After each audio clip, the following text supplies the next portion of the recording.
Welcome to Dweller of the Dark.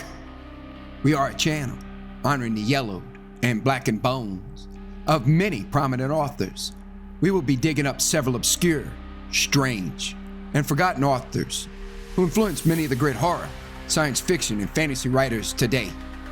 More tales of the horrifying, obscure, strange, and forgotten are climbing out of the tombs. Subscribe, comment, like, donate, or I'll send the devil of black by you to rip your head off as we did the like button. Unknown horror masters, send us ghoulish delights for the Skull and Bones collection. Your pound of writer's flesh will feed our ghouls for now. Books, albums, websites in the links below. Children of Horror, Legion of Ghouls. The season of Halloween has arrived. Each night, we will present a tale, song, or poem in the ghoulish spirit of the season. Tonight, we have a special treat for this Halloween season. We're bringing out the great Roger Zelazny. If you don't know who he is, ask George R.R. Martin. He was his mentor. But not the Herald by Roger Zelazny. As the old man came down from the mountain, carrying the box, walking along the trail that led to the sea, he stopped to lean upon his staff to watch the group of men who were busy burning their neighbor's home.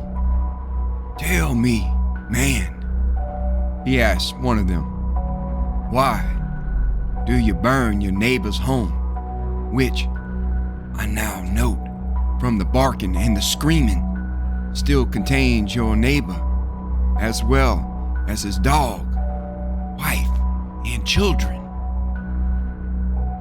"Why should we not burn it?" asked the man. "He is a foreigner from across the desert, and he looks different from the rest of us.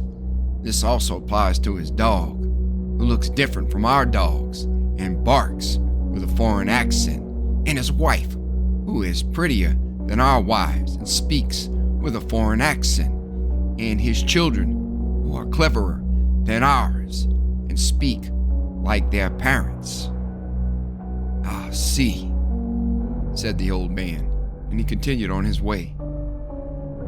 At the crossroads, he came upon a crippled beggar whose crutches had been thrown high into a tree.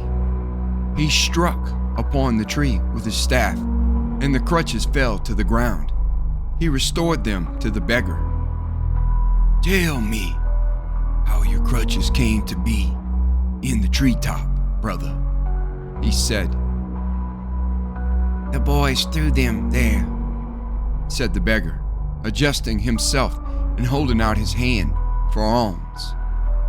"Why did they do that?" "They were bored. They tired their parents with asking, 'What should I do now?'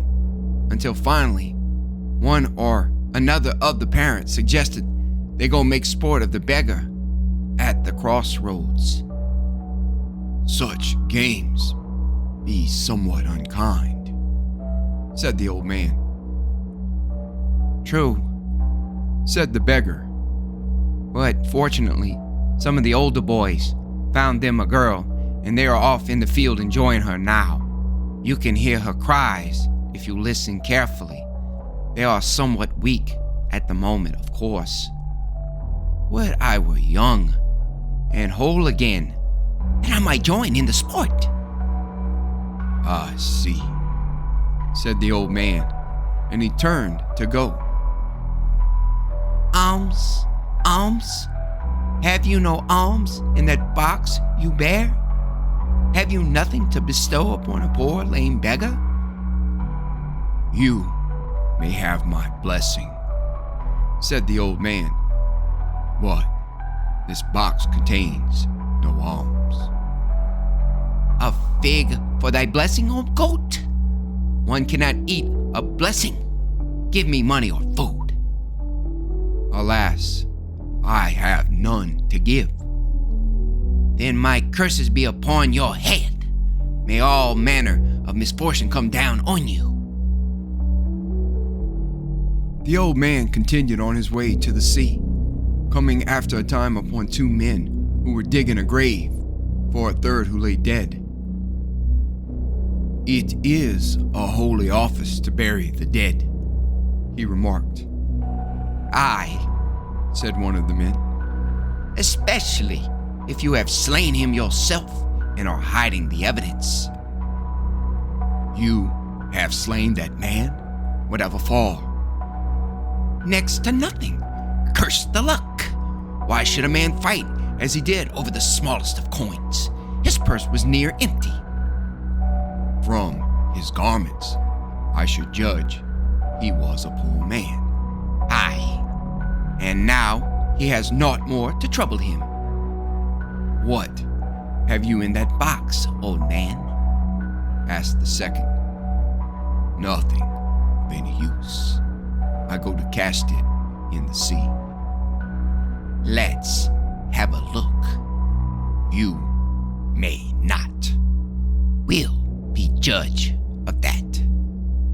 "This box is not to be opened." They approached him. "Give it to us." "No." The second one struck the old man in the head with a stone.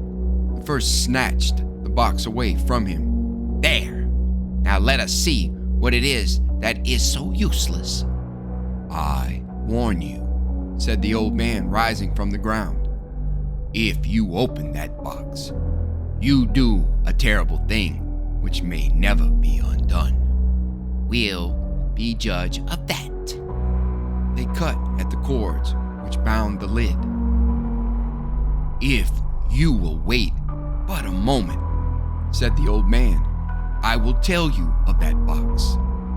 They hesitated. "Very well, tell us."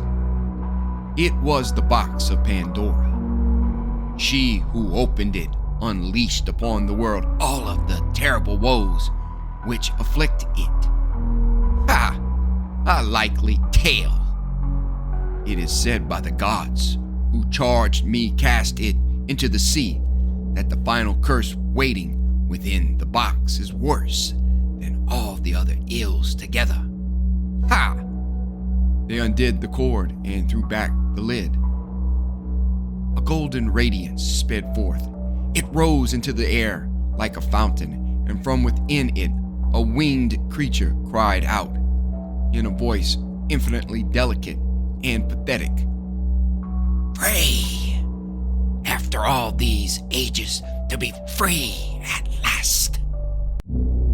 The men fell upon their faces.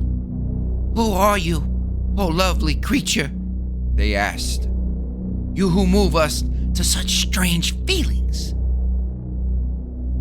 "I am called Hope," said the creature. "I go to travel in all the dark places of the earth, where I will inspire men with the feeling that things may yet be better than they are." And with that it rose into the air and dashed off in search of the dark places of the earth. When the two murderers turned them again to the old man, he was changed, for now his beard was gone, and he stood before them a powerful youth.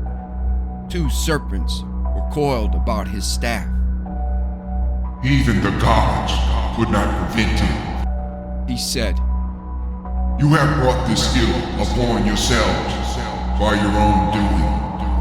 Remember that when bright hope turns to dust in your hands." "Nay," said they, "For another traveler approaches now, and he wears a mighty purse upon him. We shall retire on this day's takings." "Fools," said the youth, and he turned on winged heels and vanished up the path, greeting Hercules as he passed him by.